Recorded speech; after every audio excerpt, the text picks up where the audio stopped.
নির্মোহভাবে মুক্তিযুদ্ধের ইতিহাস তুলে ধরার চেষ্টা হয়েছে 2026 সালের পাঠ্যপুস্তকগুলোতে। গৌরবময় এই ইতিহাসে সব নেতার ভূমিকাই উল্লেখ করা হয়েছে নতুন বছরের বইয়ে। তৃতীয় শ্রেণী থেকে দশম শ্রেণীর সব বইয়েই আছে বাঙালির মুক্তির সংগ্রামের কথা। পঞ্চম শ্রেণীর বই থেকে রয়েছে রাজাকার সহ স্বাধীনতা বিরোধী শক্তির কথাও। এছাড়া এবারই প্রথম সাবেক প্রধানমন্ত্রী শেখ হাসিনার শাসনামলের বিস্তারিত তুলে ধরা হয়েছে। প্রথম থেকে দশম শ্রেণীর বাংলা ইতিহাস, বাংলাদেশ ও বিশ্বপরিচয় বই বিশ্লেষণ করে আরও জানাচ্ছেন আলামিন হক অহন। নতুন ব্লেন্ডে আরও রিচ অ্যারোমায় সেলন ফ্যামিলি ব্লেন্ড টে। সব শ্রেণীর বাংলাদেশ ও বিশ্ব পরিচয় বইয়ে মুক্তিযুদ্ধের ইতিহাস তুলে ধরা হয়েছে বহু নেতার অবদান। শেখ মুজিবুর রহমান, জিয়াউর রহমান, মাওলানা আব্দুল হামিদ খান ভাসানী, সেই সাথে জাতীয় চার নেতা, সামরিক নেতৃত্বে জেনারেল এম.এ.জি. ওসমানী, সবার নামই উল্লেখ করা হয়েছে যথাযথ গুরুত্বের সাথে। স্বাধীনতার পর অন্তত 7 বার পরিবর্তন হয়েছে মুক্তিযুদ্ধের বয়ান। আওয়ামী লীগ সরকার পতনের পর পাঠ্যপুস্তক সমন্বয়ে কমিটিতে থাকা অধ্যাপক সামিনা লুৎফা জানান, আগের পাঠ্যপুস্তক বিশ্লেষণ করতে গিয়ে নানান রকম অভিজ্ঞতা হয়েছে তাদের। তা আমি পড়তে পড়তে নিজে অবাক হয়ে গেলাম যে প্রাচীন বাংলার রাজধানী কোটালীপাড়ার কাছে কোথাও ছিল এরকম একটা জিনিস অ্যাড হলো।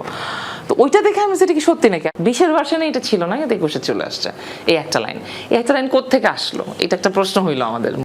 এমন ইচ্ছাকৃত একপাক্ষিক ইতিহাস থেকে বের হওয়া কতটা চ্যালেঞ্জ ছিল?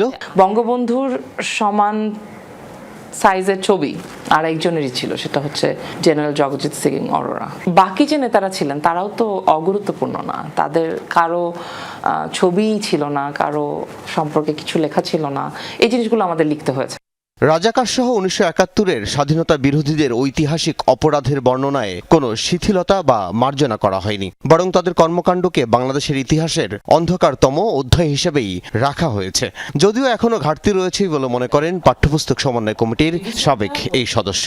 পশ্চিম পাকিস্তানিদেরকে সাহায্যকারী বাঙালিরা তো ছিলেন, রাজনৈতিক দল ছিল, জামাতে ইসলামী ছিল, নেজামে ইসলামী ছিল, ইসলামী ছাত্র সংঘ ছিল, যারা যেই 3টা জায়গা থেকেই মূলত রাজাকার, আল বদর এবং আল শামস গঠিত হয়েছিল, তাই তো?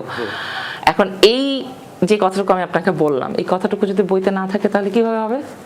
শেখ হাসিনার শাসনামলের কথা উঠে এসেছে অনেক পাঠ্যে, বিশেষ করে নবম-দশম শ্রেণীর বাংলাদেশের স্বাধীনতা অধ্যায়ে শেখ হাসিনাকে পরিচয় করিয়ে দেওয়া হয়েছে গণহত্যাকারী ফ্যাসিস্ট হিসেবে। বলা হয়েছে ভয়াবহ দুঃশাসন চালিয়েছে তার সরকার, কায়েম করেছিলেন চোরতন্ত্র।